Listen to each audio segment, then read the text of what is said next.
Elias, parte 5. O arrebatamento do profeta Elias.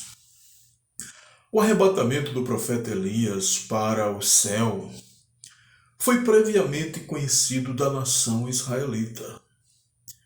Imagino que a corrente mais forte deste conhecimento fosse entre aqueles que ele tinha maior respeito e admiração. Foi o maior paradoxo da história do reino de Israel. Elias foi o homem marcado para morrer através do decreto da poderosa rainha Jezabel. Sua morte era tão factível, era tão real, que qualquer cartório na terra daria por antecipação o seu atestado de óbito. Quem conhecia a rainha e a sua capacidade de ardez, já via em Elias um zumbi, ou seja, um vivo tido por morto que caminhava na direção da sepultura. Mas do céu havia outra realidade em curso. Do trono da graça tinha saído um decreto que Elias não morreria de maneira nenhuma. Deus determinou que Elias não passasse pela experiência da morte. E Deus, inclusive, providenciou um veículo no céu para levá-lo da terra para lá. Foi o maior espetáculo que já aconteceu no Reino do Norte, ou, quem sabe, até hoje. Grandioso. Jezabel viveria para assistir, senão com os seus olhos, mas através dos milhares envolvidos. Após a morte do rei Acabe, o seu filho começou a reinar em seu lugar. Ele se chamava Acasias, segundo o livro de Reis, capítulo 1, versículo 2. Este moço sofreu um acidente e ficou doente. O jovem rei, que acompanhou o trágico fim do seu pai, também um conhecedor profundo do seu grande desvio espiritual, também foi privilegiado em ser testemunha ocular dos milagres operados pelo ministério do profeta Elias. Em relação à seca, ou seja, quando Elias determinou que não chovesse sobre a terra por 42 meses. Este moço também era conhecedor do grande confronto entre Elias e os profetas de Baal. Ele sabia da resposta de Deus, atendendo à oração de Elias, que fez fogo descer do céu. Inclusive, ele sabia de como Elias comandou a execução de quase 1000 profetas da fertilidade. O atual rei, o filho de Acabe, tinha tudo para fazer diferente do seu pai. Todas as soluções estavam ao seu alcance. Inclusive, ser sarado da sua enfermidade. Mas havia uma tradição de orgulho na família, e naquele momento ele era o seu maior representante. Na realidade, o jovem rei tinha 2 enfermidades, a física e a espiritual, todas elas fatais. O médico mais capaz para tratá-lo foi descartado. O rei Acasias mandou uma comitiva à terra dos filisteus para consultar o oráculo de Baal-zebub, deus de Ecrom. É percebível que ele já não cria mais nos seus falsos profetas, nem nas divindades falidas da rainha Jezabel. É possível que naquele momento a prosperidade do país vizinho tivesse lhe chamado a atenção. O Deus de lá parecia mais poderoso, ou seja, estava na moda. A consulta real seguramente tinha um preço real envolvido. Em um determinado lugar do reino de Israel, Deus deu uma missão ao profeta Elias. Ele deveria interceptar a comitiva real e dizer que havia Deus em Israel. Livro de 2 Reis, capítulo 1, versículo 3 ao 8. Elias assim fez e ordenou que a comitiva voltasse e dissesse ao rei que da cama que ele havia subido não desceria e antes sem falta morreria. O texto sagrado revela que os representantes do rei e a comitiva não conheciam o profeta Elias, ou no mínimo estavam fingindo, mas voltaram e deram o recado ao rei. Acasias ficou furioso, curioso para saber quem era aquele homem. Pediu a descrição dele e rapidamente descobriu que era o profeta Elias. O momento era para o rei Acasias revelar sua humildade e temor a Deus. Era o mínimo a fazer, pois na condição em que o jovem rei estava, de total desvantagem, acamado, debilitado, com um futuro duvidoso. Bom, mesmo assim, ele aproveitou aquele momento para impor sua autoridade real. Mandou uma tropa de 51 homens prender Elias e trazê-lo pela força das armas à sua presença. Livro de 2 Reis, capítulo 1, versículo 9 ao 18. O capitão chegou ao pé do monte onde Elias estava sentado e ordenou que ele descesse imediatamente, pois o rei o tinha intimado a comparecer diante dele. O capitão estava revestido de uma autoridade tal que se comportou como se Deus e o seu profeta estivessem hierarquicamente muito abaixo da autoridade real. Imagine, o capitão estava armado, acompanhado de 50 soldados. Quem era aquele rato do deserto para não atender tremendo de medo à sua ordem? É fato. Fazer alguma coisa fora da direção de Deus não credencia necessariamente o desobediente a gozar da proteção ou blindagem divina. Mas Elias estava ali fazendo a vontade de Deus. O capitão chamou Elias de homem de Deus. Claro, foi uma frase desprovida de significado. Mas Elias pegou o gancho e disse que se ele era homem de Deus, que descesse fogo do céu e os matassem.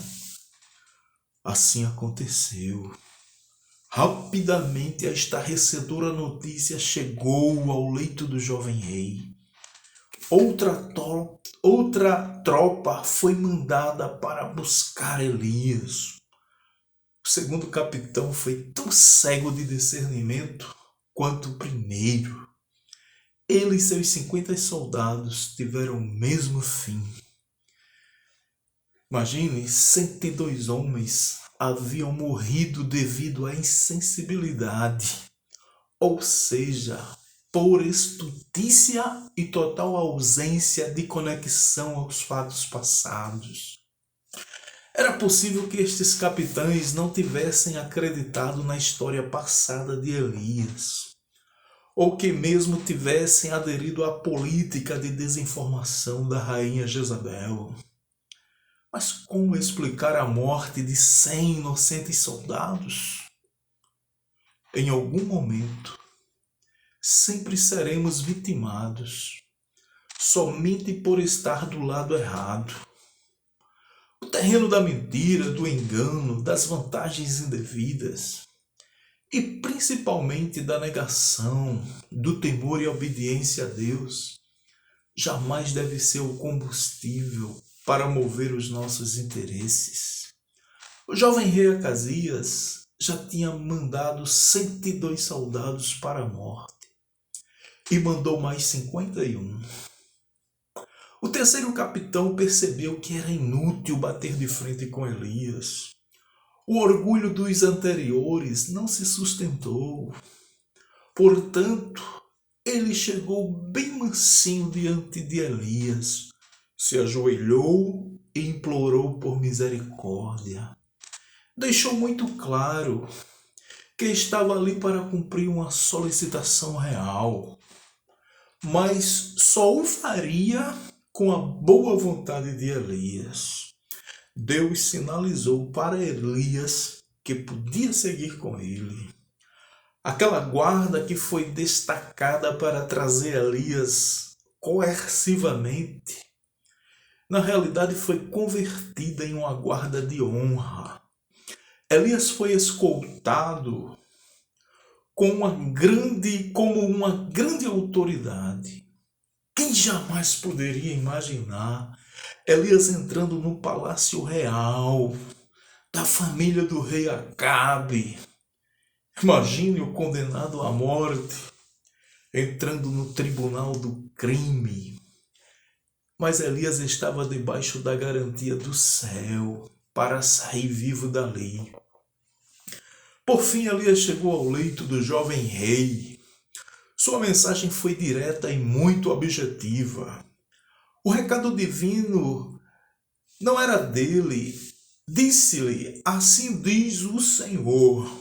Por que enviaste mensageiros a consultar a Baal-zebub, deus de Ecrom? Porventura não há rei, não há Deus em Israel para consultar a sua palavra? Portanto, desta cama que subiste, não descerás, mas certamente morrerás. Livro de 2 Reis, capítulo 1, versículo 16. O jovem rei foi severamente repreendido por confiar em coisas ou objetos, enquanto Deus estava totalmente à sua disposição. Mas isso ele havia ignorado completamente. Através de Elias, Deus sentenciou o rei à morte. É inegável que a cura foi até o jovem rei. O maior conselheiro que o rei poderia ter estava ali ao pé da sua cama. E o que fez o rei?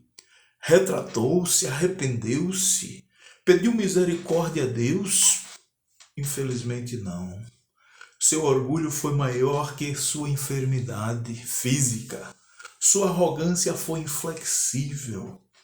Não duvido que os sintomas da sua enfermidade fossem leves, bem como ele pensasse que Elias estivesse errado e que proveria ele a todos que dentro de pouco tempo se levantaria e voltaria à sua vida normal. A verdade é que Deus visitou o ímpio rei. Ele deu uma chance para mudar. Mas como ele ignorou, seu quadro se agravou e ele foi a óbito. A palavra de Deus se cumpriu integralmente. O Deus de Israel estava vivo e ativo. Certo? 2 reis foram mortos. Não é verdade? Mas Elias, o condenado à morte, continuava vivo. As baixas do lado da rainha Jezabel se faziam sentir. E não eram pequenas. Suas veredas estavam se estreitando. A maneira como o jovem rei quis trazer Elias à sua presença, será que difere daqueles que desejam impor a Deus sua vontade?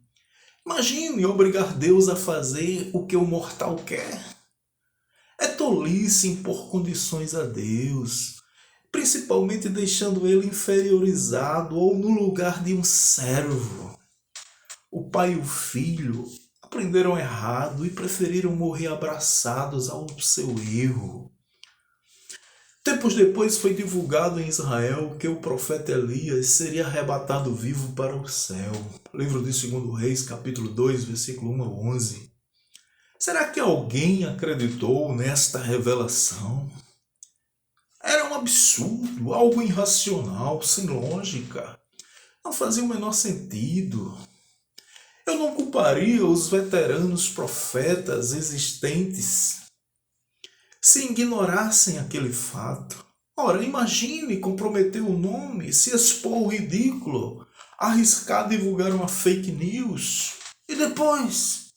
E se nada acontecesse? eu percebo que apenas os profetas mais novatos, aqueles mais imaturos, deram alguma importância à promessa do arrebatamento de Elias para o céu. Todavia, eles fizeram isto de maneira secundária. A atenção de todos eles se voltara para Eliseu, não para Elias. Os alunos dos profetas, tanto de Betel como de Jericó, provocaram Eliseu, alfinetaram ele para saber sua reação, sua opinião, ou quem sabe se ele acreditava mesmo naquela história. O texto sagrado nos dá a entender que os filhos dos profetas, os alunos dos profetas, não acreditavam. Até porque se acreditassem, o foco deles seriam Elias e não Eliseu. O interesse deles seria absorver os últimos ensinamentos de Elias e não provocar Eliseu. Eles teriam, se acreditassem, vivenciado de perto aquela experiência tão marcante. Imagino que esses alunos desapercebidos ficaram em seus lugares de origem, enquanto Elias e Eliseu partiram na direção do rio Jordão. Por diversas vezes Elias procurou dissuadir Eliseu de segui-lo. É percebível que Elias dispensou no momento mais importante da sua vida. Os motivos não ficam claros, mas o nível de espiritualidade entre eles era muito grande. Também é possível que Elias estivesse querendo poupar Eliseu do afastamento súbito, de uma dor ou de uma solidão abrupta. Mas é inegável que Eliseu acreditava plenamente no arrebatamento de Elias. Inclusive, não queria perder aquele espetáculo por nada. Nem Elias, nem os alunos dos profetas desestimularam Eliseu. Eliseu estava disposto a acompanhar Elias até aonde fosse possível a condição humana. E após eles chegarem ao Jordão, eles foram observados de longe por 50 alunos dos profetas. Que me conste, não havia uma proibição impedindo que eles se aproximassem. Este comportamento me parece um ato de desconfiança, um excesso de cautela injustificável. Ficou comprovado depois que eles não acreditaram no traslado de Elias para o céu. Livro de 2 Reis, capítulo 2, versículos 16 ao 18. Ao chegar ao Jordão, Elias dividiu as águas do rio Jordão e, com a autoridade espiritual, e passou com Eliseu em seco de uma margem a outra. De longe, os alunos dos profetas viram os fatos. Livro de 2 Reis, capítulo 2, versículos 7 ao 18. Mas foram péssimos em dar significados. Tem coisa pior que os profetas falharem na confiança, ou seja, falharem nas explicações dos fatos sagrados e reduzirem a zero os seus mais fiéis significados? Em um determinado momento, após a travessia miraculosa do rio Jordão, Elias ordenou que Eliseu lhe pedisse o que quisesse. Naquele momento, a grande riqueza que o mundo jamais conseguiria no seu maior esforço temporal ou efêmero foi colocada em uma bandeja diante de Eliseu. Este moço não decepcionou. Ao longo de algum tempo, Eliseu viu em Elias o homem mais rico e poderoso que o mundo jamais conheceu. Eliseu não quis outra coisa senão a porção dobrada do espírito que havia em Elias sobre ele. Qualquer um perderia a porção dobrada da riqueza do rei Acabe, inclusive em nada se importando com os seus fundamentos apodrecidos. Mas felizmente Eliseu escolheu a melhor parte. Elias entendeu isto. Quando Eliseu puxou para si a responsabilidade, bem como querendo dar continuidade ao seu ministério. Ali o aluno realmente superou seu mestre. Isto não diminuiu em nada a grandeza do currículo de Elias. Deus não tinha se enganado na escolha de Eliseu. De repente, uma carruagem de fogo puxada por cavalos que desconheciam a lei da gravidade passou ao lado de Elias e o arrastou para dentro. Assim seguiram em um redemoinho em forma de espiral para os céus. Se os curiosos alunos dos profetas viram de longe, de outros lugares milhares de pessoas também viram. Não duvido que a rainha Jezabel, da sua janela real, tenha visto um fenômeno desconexo em sua mente, mas que posteriormente explicável, trazido como novidades. Não lhe faltou quem lhe dissesse do arrebatamento do profeta Elias para o céu. A rainha e todos os seus seguidores foram vencidos. Elias, aquele que foi sentenciado à morte por Jezabel, porque desafiou todo o sistema pagão, a injustiça real e a idolatria estatal. Este homem que foi levantado por Deus para fazer frente ao pior rei que já havia existido em Israel. Elias, que esteve por quase toda a sua existência com o pé na cova. O mundo à sua volta sempre acreditou mais no poder da rainha Jezabel do que na capacidade dele escapar. A rainha Jezabel foi poupada dos grandes juízos divinos, pelo menos até ali. Deus a manteve de pé para que ela assistisse que Elias jamais morreria. Estava provado, o plano de Deus era melhor, o plano de Deus era maior. Sempre que Deus preserva um inimigo vivo, é para ele testemunhar o seu poder. Lá do céu, Deus mandou uma carruagem de fogo buscar Elias na terra. A honra era incalculável. Já a rainha Jezabel, com toda a sua glória, sequer teve um direito a um funeral. E dali para frente, ela presenciaria a desintegração do seu reino. E em seus momentos finais, ela seria lançada no mais absoluto desprezo e miséria. No calendário divino está assinalado um dia em que as pessoas tão fiéis a Deus como Elias também serão arrebatadas deste mundo para o céu. Ora vem, Senhor Jesus. Amém.